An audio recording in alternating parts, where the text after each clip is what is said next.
Историю первых правил бокса обычно начинают с мертвого человека. Лондон, 1741 год. Джек Броттон наносит Джорджу Стивенсону тяжелый удар.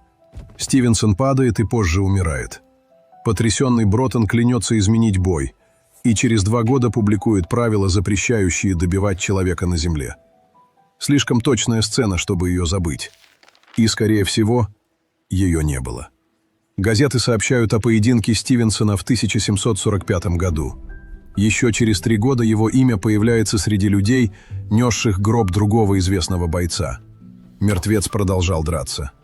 Значит, одна из самых красивых легенд в истории бокса рассыпается при соприкосновении с датами. Но правила Броттона существовали. Их напечатали 16 августа 1743 года и вывесили в его амфитеатре. Они действительно запрещали бить упавшего, давали побежденному короткое время, чтобы вернуться к линии, не позволяли хватать ниже пояса. Кто-то впервые попытался провести границу внутри драки. Только зачем? Из сострадания к бойцам? Или потому, что без порядка невозможно долго продавать хаос? Чтобы ответить, придется войти в Англию, где бокса в современном смысле еще нет. Есть ярмарочная площадка, 2 голых кулака, монеты, переходящие из рук в руки, и человек, который понял раньше остальных. Драку можно превратить в профессию. После Рима бокс исчез из больших хроник, но сам кулак никуда не делся. Он просто ушел туда, куда историки редко смотрели, в тесные дворы, народные игры и ярмарочные палатки. Там не было единой традиции, переданной от античных чемпионов. Английский призовой бой родился заново, среди канатоходцев, фехтовальщиков, продавцов чудес и людей, готовых проверить чужую храбрость за деньги. Зритель приходил увидеть спор, который нельзя решить словами. А когда вокруг такого спора появились ставки, драка изменилась. Теперь ей понадобились назначенный час, известные участники и результат, который признают свидетели. Случайная жестокость получила расписание. Англия начала XVIII века жила ставками. Деньги ставили на лошадей, петухов, бегунов, фехтовальщиков и на мужчин, выходивших друг против друга с голыми руками. Для знати это было развлечением и спором между покровителями, для бойца – возможностью превратить тело в капитал. Если тело хватит надолго. Удар можно было продолжить захватом. Захват – броском. Раунд заканчивался падением. Бой – только тогда, когда один из мужчин больше не мог вернуться к черте. Иногда для этого требовался 1 удар. Иногда – десятки падений. Чем больше денег зависело от исхода, тем опаснее становился любой спор. Вокруг площадки стояли люди, только что потерявшие жалование. Рядом покровители, поставившие суммы, которых сами бойцы могли никогда не увидеть. Один сомнительный результат, и представление превращалось в массовую драку. Боксу требовались правила не только для защиты тела. Ему требовался победитель, которому согласится поверить проигравшая сторона. Первым человеком, построившим вокруг этого настоящий рынок, стал Джеймс Фиг. Фигга называют первым чемпионом Англии по боксу. Но боксером в нашем понимании он не был. Фиг дрался кулаками, коротким мечом, палкой и дубиной. Выступал на ярмарках, обучал боевым навыкам и устраивал публичные испытания мастерства. Он принадлежал миру, в котором хороший боец должен был владеть не одним оружием. А затем Фиг понял – опасность можно продавать регулярно. Около 1719 года он открыл в Лондоне площадку и школу. Позже его большая комната у трактира City of Oxford принимала публику, готовую платить за место рядом с боем. Это уже не драка, случайно собравшая толпу. Есть помещение, афиша, имена участников, входная плата и человек, который одновременно обучает, выступает и организует. Фиг продавал зрителям возможность услышать удар и не получить его самим, а состоятельным ученикам – умение владеть насилием, знакомым ярмаркам и грязным дворам. Внизу за это ремесло расплачивались лицом. Наверху за него платили как за искусство. После смерти Фига в 1734 году рынок уже существовал. Публика хотела новых бойцов, покровители новых ставок. Оставалось найти человека, который придаст этому бизнесу форму. Его звали Джек Броттон. Броттон был чемпионом, наставником и организатором. За ним стояли богатые покровители, а его имя обещало настоящий бой и понятный результат.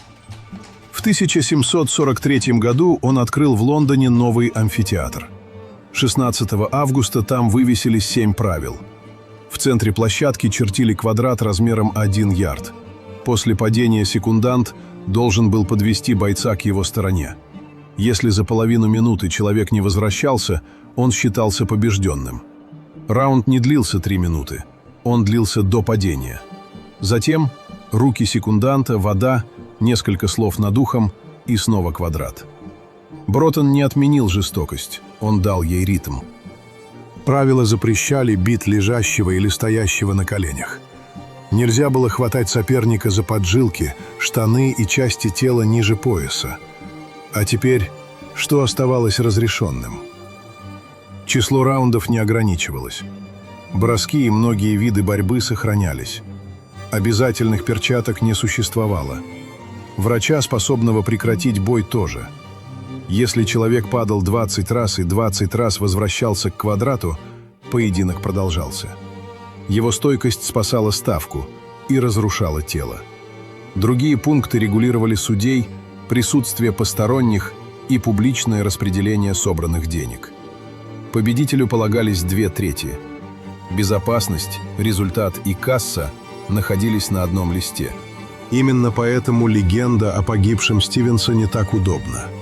Она превращает появление правил в простую нравственную сцену. Чемпион увидел смерть, раскаялся и спас следующих бойцов.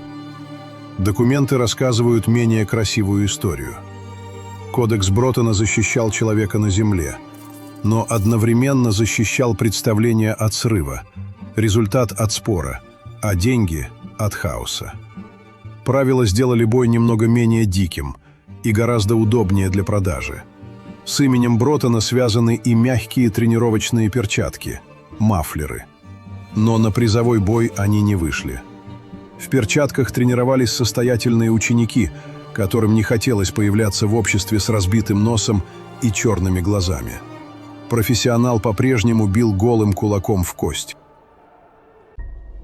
В 1750 году Броттон встретился с Джеком Слэком.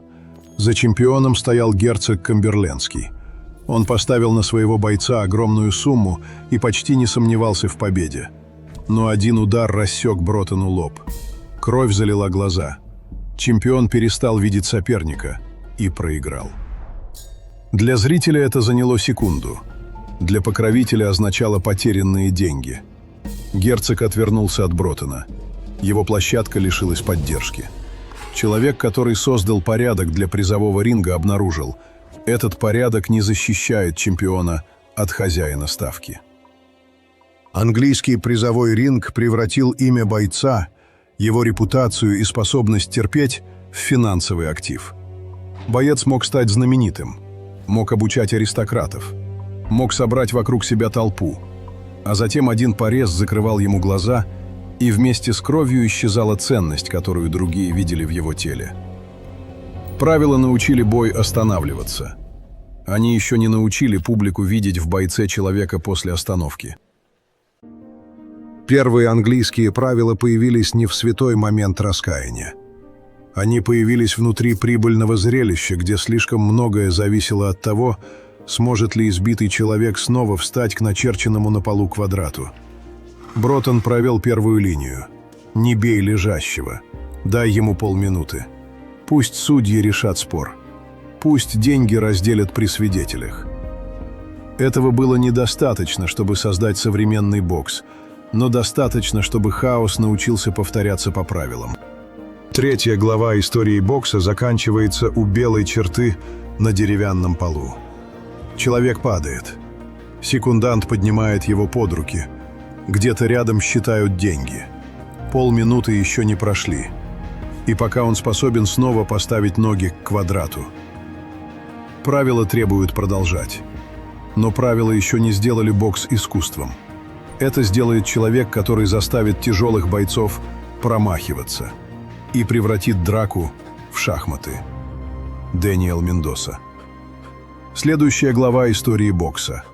С вами был канал Стира Спорт. До встречи в ринге.